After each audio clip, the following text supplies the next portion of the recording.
If you had fun playing Tomb Raider, you're not alone. 6 million copies of Tomb Raider 1 and 2 have been sold worldwide. We've come to the place that brought Lara Croft to life, Core Design in Derby, England. We're taking you inside to find out how it happened and what's next. It was conceptualized 5 years ago now. And one of the guys said we want to do a game based on raiding some tombs and kind of going underground and into the world of the pharaohs, and that was something I was always really keen to do. He said, yeah, let's do it. Let's draw some things up, do a style guide, let's see what the character's going to look like. And of course he came back and it was a male character. For 2 months, Lara was male. And then we went down and saw it on screen, and Lara transformed into a female.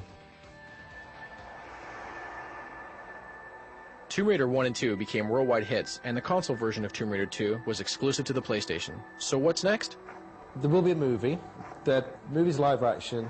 It's with a big movie studio. The great thing is that we get total say and veto over the script and the content and the storyline, which is fantastic.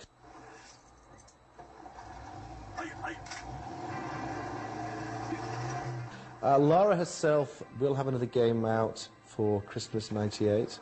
There has been some muted discussion about maybe a sidekick for Lara. Maybe a girl, maybe a boy.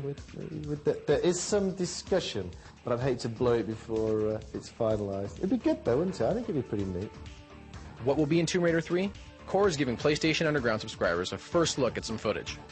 One of the main differences is we're going to give Lara a lot more moves, new vehicles. We've overhauled the 3D engine to make everything faster and in high res. This level is going to be based around London, where you'll start off on the rooftops and then you have to venture down into the sewers and the disused tube train lines that are being closed off. Your ultimate aim of this adventure is to break into a corporate building and steal back an artefact that has been taken from a museum.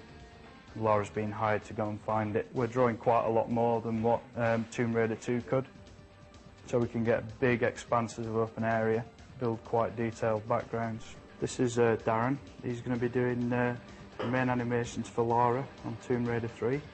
At the moment he's working on various new moves for Lara, like crawls. We're trying to give her a knife so she can actually stab things. She's going to use the knife to try and prise certain secret items out from the rock. As you can see, she grabs the dagger out. It'll be concealed in her leg. Tomb Raider 3 is being built with some interesting custom tools. Here are 2 of them. This is the animation editor. It allows us to do all the characters in the game. And here you can see a wireframe form. In the first game, she was made up of around about 350 polygons. And in the second game, we upped her to about 540, just to add more detail, more curves. Actually select and draw small tiles, small textures, and we pick them up and place them on all the polygons to build up Lara's look. The second tool creates game levels. Here we're watching level designer Heather Gibson build a room with a series of mouse clicks. And then if you look along this side of the editor, I've got a selection of textures that I can use on this map. We can then go on to apply the textures to these areas. So it's just a matter of popping textures onto the faces that are displayed within the room editor. We can apply a light to the room, change the ambience of that room, change the range and the strength of the light to get that nice moody atmosphere that we've got on most of the levels. And I can actually have a look at this room now if I go into preview and fly around and see how it looks. And also we can trigger all the baddies within this system.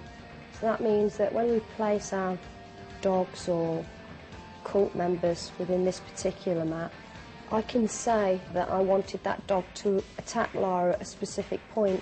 So I can select the dog and trigger it so that when Lara crosses this trigger point here, the dog becomes activated. It allows the player to run across the trigger and run back into a different area of the map and have the sense that something different's happening, because the baddies are still coming through, but they might come through it from a different area.